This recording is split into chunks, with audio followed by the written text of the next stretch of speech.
In this high-tech world of plastic, glass, and steel, wood products remain one of the most environmentally sustainable materials known to man. It's a product you can literally grow. It's durable, pliable, renewable, and can be used in a multitude of forms, from building to playgrounds, insulation to tools, and yes, even to grow other things. It takes a singular breed of entrepreneur to brave the elements and take on the world market, bring wood products to your shelves, and even help put the roof over your head. We have great people working here at Spraylake Sawmills, and there's an energy about this place. I love it. There's so many things happening. There's log trucks coming in loaded, there's lumber trucks going out loaded, all kinds of other things happening. It's pretty amazing. That's why you have a couple hundred busy people here organizing and making it all run like a well-oiled machine. But it's an industry that has to weather the popular misconceptions about logging and struggles to get its message of sustainable forestry out to a skeptical public. We'll meet these people and learn about their legacy and their future in this episode of The Entrepreneurs. It takes guts to achieve glory, drive, determination, and the courage to take risks when no one else will. Innovators, trailblazers, and pioneers of industry don't hear the naysayers. Their heads are in the game, even when the playing field doesn't exist. They have the focus to keep their eyes on the prize, the steadfast belief in the dream, and the willpower to make it happen. These are the entrepreneurs. All of us use a lot of wood, a lot more. It's so common that I don't think we often stop to think about it, but we all live in wooden houses, for example, and we have wooden furniture in our house, we have wooden floors in our house, we write on paper that comes from the forest, we use a pencil that came out of the forest, and the good news is it's sustainable. It's one product that blends the skills of business, commodities, marketing, innovation, as well as intelligent stewardship of the land and conservation. This week, we go behind the scenes of one of Canada's most respected sawmills. Spraylake Sawmills has been manufacturing forest products for use throughout Canada and abroad since 1943. What started as one man's vision has grown into a leader in the forestry industry and a vital part of the community. Because of the way they handle their business, they have done an incredible job of making Cochrane, I guess, not even realize that at the center of our hub we have a sawmill. We have, dads that are working here now. Their children are growing and up and wanting to work at Spraylakes, and so again that part kind of just fits into the tradition. But nothing can stop the march of time, and Spraylake has to adapt to a fast-paced world market. So if we ship down there, our wholesalers will look after that, right? That's always the guessing game now, and that there's no question of not doing it. They will slap a duty on us. I'm checking that against the LRF and see how we're putting through the foreign exchange for the purchases in the month.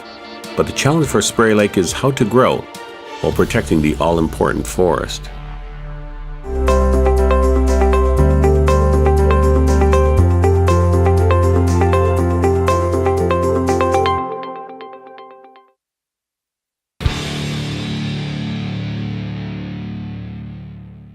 The forest is our future, and if we don't have a healthy forest, we absolutely do not have a business. When you're in the forest industry, you're in for the long haul. We plan out starting at 200 years, and we kind of bring that into, 100-year, 50-year, 20-year plans. Our company has been around now just shy of 75 years, and that could never have happened if we had not been managing the forest.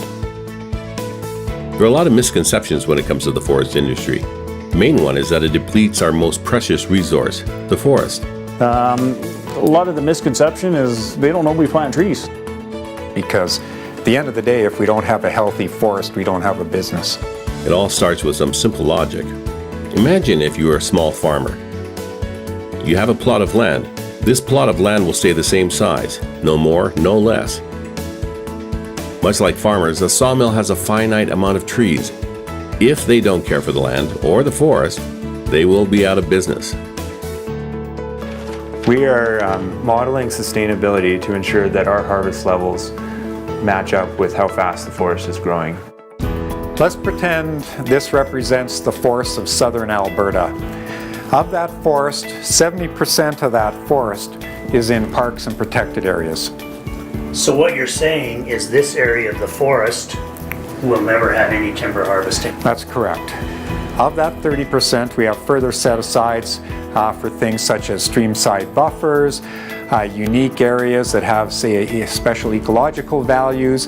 Of the 20% of the forest that's remaining, we will harvest 1% of that 20% on an annual basis.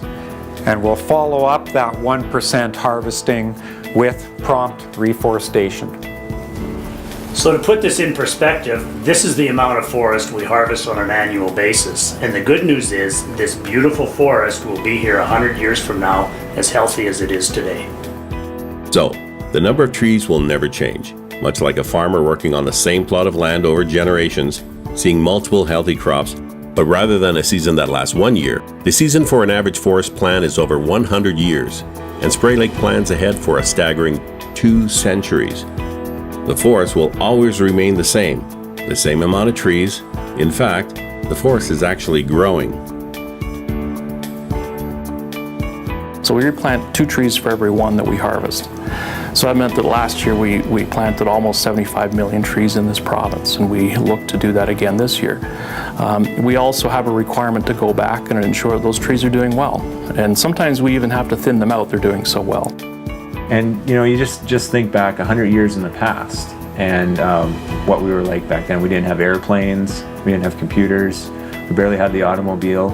It was a different world, and we are now looking 200 years into the future for our forest.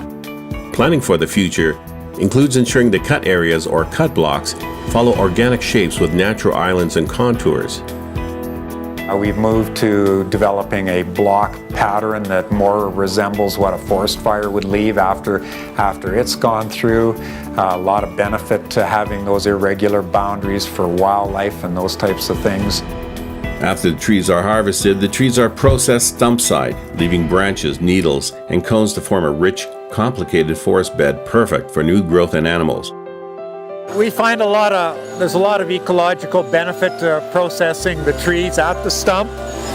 You'll notice here all the cones are all left out in the block so that then the seeds can then fall directly onto the soil. The seed comes out of those cones and starts to reforest the area naturally. We also collect a bunch of cones and grow those seedlings in a nursery, and then we return those seedlings back into that same harvest area to supplement the natural trees that are growing on site. So we are maintaining all the same natural genetic diversity out there. The tree logs are gathered up by a skidder, so named because it drags the logs, skidding them across the ground. After these guys are done their work, we'll bring our log haul crew in. The logs are then loaded onto trucks, taken into Cochrane to the mill. And again, a lot of this wood will decompose. You've got all the needles, all the woody material, that's all going to break down, go back into the soil, recreate those nutrients. The young seedlings that'll grow up in here, they'll be shielded a little bit from the Chinook winds so that they can actually put down their roots. And when we reforest the block and plant the trees, the planters will actually look for spots like this in behind this woody debris, and we call it an obstacle plant. And once we do our reforestation activity, we're not in there with herbicides or pesticides, those kinds of things that would limit some of the natural vegetation. We just let the forest then develop in a more natural wild state. It'll grow, it'll replenish, and this is part of the future forest that we're seeing here. We harvest it within the province under 1% of the forest resource. So you can see it's a resource that will be there forever, and it's in our interest for that resource to be there forever and for all Albertans. It's quite the art transporting these logs safely through steep logging roads, mud and ice, day and night.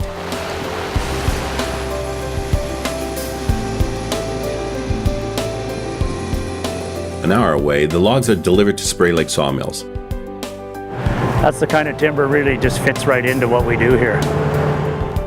Really, the wood is the lifeblood of the operation. If we don't have wood, we don't have the operation. Morning, Arnold. Morning, Kelly, how are you? Good. John's gonna take a break here, so I'm gonna take the cat.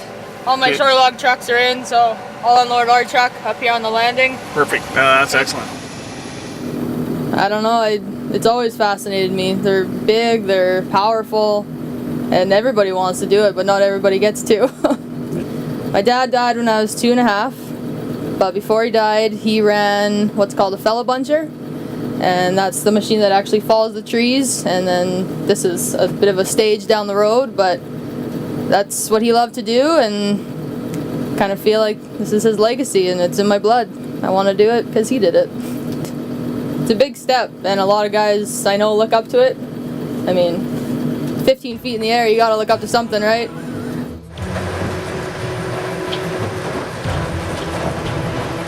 All the lumber that we produce comes through this here machine center right here. So it's really important that he's engaged and sharp and maintains a steady flow. So the reason why this machine is called the canter, it takes a round log and it turns a square. As soon as you get a square log, it's now called a cant. Once we get a square log, now we can cut it into the proper board products that we need to achieve there. Logs are put into a chute and start their journey to become lumber. So the logs are coming down this here belt, then from here they're going to be going to get a process inside. Big logs are scanned by computer, which decides how best to make the most lumber out of these irregular shaped logs.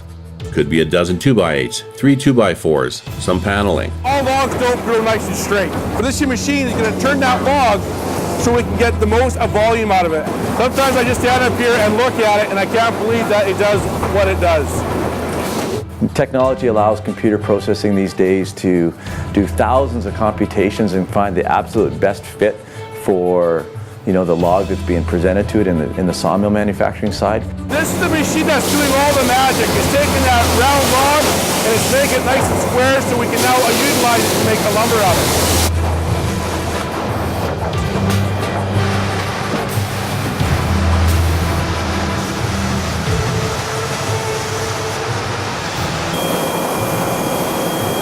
That scanner then tells the trimmer what length to cut the boards at. So after the sawmill makes the lumber, we have to dry it before we can go through the finishing process. So that's what's happening over there. What we're evaluating for is strength, because all of our lumber is graded according to a structural standard. It will identify knots, it'll identify any splits or breaks in the piece. We've actually printed a number on it, an ID number on every single piece as they go through. So we can find a piece that if it's off grade, we can come back and determine why it graded it the way it did and hopefully correct them. You guys are insane. We try to be.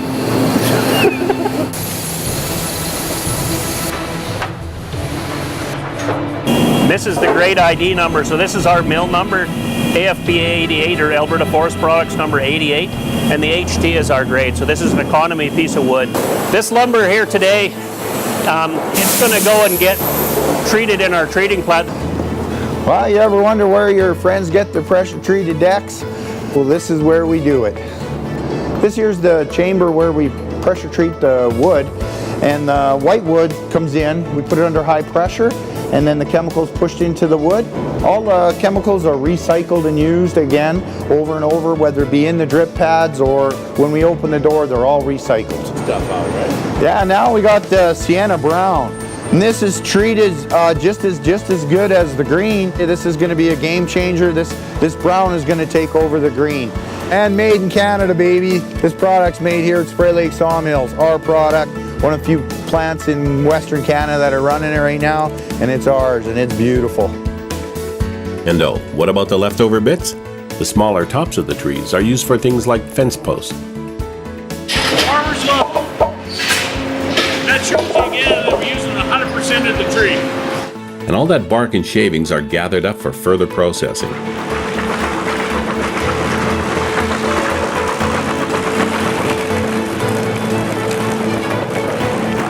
This mill was built on the premise that we will utilize 100% of the product.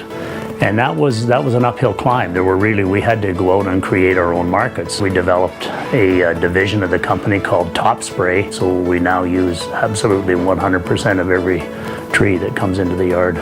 I think the most intriguing part about using this material is that it's 100% utilization, what we used to call sawmills waste, and we're able to take and make it into a marketable product. What you see here is a hose that's used to take the mulch from the truck to the guys at the end of the hose. Right from completing rooftop gardens to landscape to eco blankets to erosion control. It's just amazing, the vision, and it really kind of helps diversify the business. It's pretty awesome what we can do with a wood waste and turn it into a marketable product.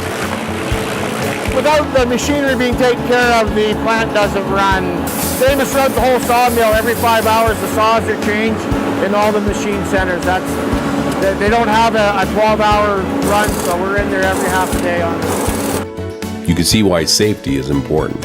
Absolutely, it's a very complex organization. There's a lot of activities here, right from the stump, right through the process here with manufacturing lumber. Certainly a lot of hazards that we have to control and manage. So there's over 300 families that depend on this as a principal source of income. And so that's a big responsibility we have we have some excellent people, and we feel a huge responsibility to treat those people fairly and to keep them working and keep their paycheck coming in. From 200-year plans to a computerized factory, all of this doesn't come cheap. It will take everything the management team has to keep Spraylake viable.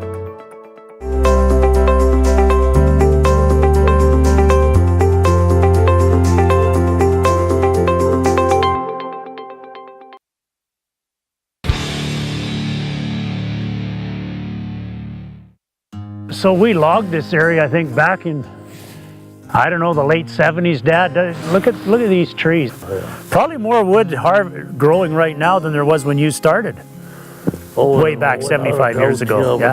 Yeah. I think my father started out kind of out of a necessity and need to make a living to feed his family. His dad died when he was very young, age 12. And that was right in the middle of the Depression, and so they really had to scramble just to keep food on the table. And he went out and bought a patch of timber, and his uncle, who was a blacksmith, helped him build a sawmill, and that's how they got their start into the business. So when did you start sawing lumber, roughly? 43, yeah. I found this piece of timber we liked, and way up on the head of spray. Oh man, it was good timber, nice big spruce. Tall, straight, had to come up for sale. But I never had any money. I only had the old Model E and $250, and they wanted a pretty good deposit. So my mother scraped up $500 to loan me. So you were logging with horses then, Dad? And yeah, we cut everything with a crosscut saw. Okay. Fell the trees and knocked them up with a Swede saw. All by hand? Something like that. Amateurs, that's pretty good. But could you imagine cutting 100 trees down like that and then bucking them to length? My first job in the bush when I was a kid, I was probably 14 years old. I never forget, I got 10 cents a tree to knock the limbs off with an axe. You guys got it pretty easy. So I'm telling you, the history of it, in order to get to build this company that we've built in Cochrane, there's been some hardship, there's been some hard times, and we have really had to put our neck on the line. And all you guys stuck with us through those tough times, and I'm telling you, there's a huge amount of our employees have been with us over 20 years. That means a lot, it really does. That's how you build a successful company. I've been the most fortunate man. The good Lord's been so good to me all the years in the bush. A couple of times I should never have been here because of accidents. Absolutely. I know you've had a strong faith, and because of that I've had a strong faith, and I know that's where our help comes from, isn't it? Yeah. Staying true as a company means to maintain the balance between business and values. Values that are passed on to the next generation who are drawn back to the forest. What are you doing over there today? You worked down in the mill for a little bit too, right? Yeah, I worked there for about a month. Right. So did you like it there? Yeah, I enjoyed it quite a bit. Yeah. I liked it there. Just start at the bottom, and I started out picking up sticks out in the yard, and then you work your way through, and that's kind of how you earn your stripes. In the end, this is what it's all about. Traditions and values that are passed on. I think you all know we like to award excellence in everything we do, and so we created this Chester Melsness Award. Life's so much easier now, I only yell at it once a month. John Duckett. John Duckett. Good to meet you, John. Nice to meet you. But it seems that some traditions take on a life of their own. Some people might find surprising is just actually how much plaid we really do wear at the office. Now, aren't you glad you're actually hip? Yeah, I might be in it long enough to hit another cycle. It's a lumberjack thing. Yeah, you'll notice. Yeah, we do. I think we've been wearing this stuff for years, and long before it became urbanly fashionable, we've been right on the program for a long time. I'm wearing plaid today too, absolutely. But yeah, and I'm wearing plaid so I can blend in. All season to wear that thing. Spraylakes, as I said, is an amazing corporate business in Cochrane. They get involved in the community. We're really proud to be a part of it and to be able to serve the community with hot dogs. Really kind of holds true to the family values of Spraylake Sawmills. It's about the sawmilling industry, but it's also very much about the people. The one that I always love to talk about, of course, is Spraylake's Family Sports Center. So Barry donates so much to this community. We're really happy to be able to present you with a check today to help replace this floor. So thank you. Thank you isn't enough. There's not many like her. She's worked tirelessly her whole life giving back, and so it's great to be a part of that.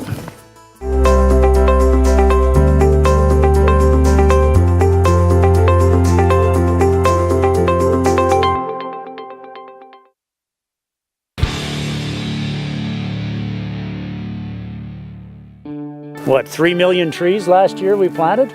That's 3 million. That's a lot of trees, isn't it? You know, I think the Alberta industry planted something like 70 million trees or whatever last year, so it's a lot of trees. Right there. That's right there, where a deer probably spent the night there, or a moose or something.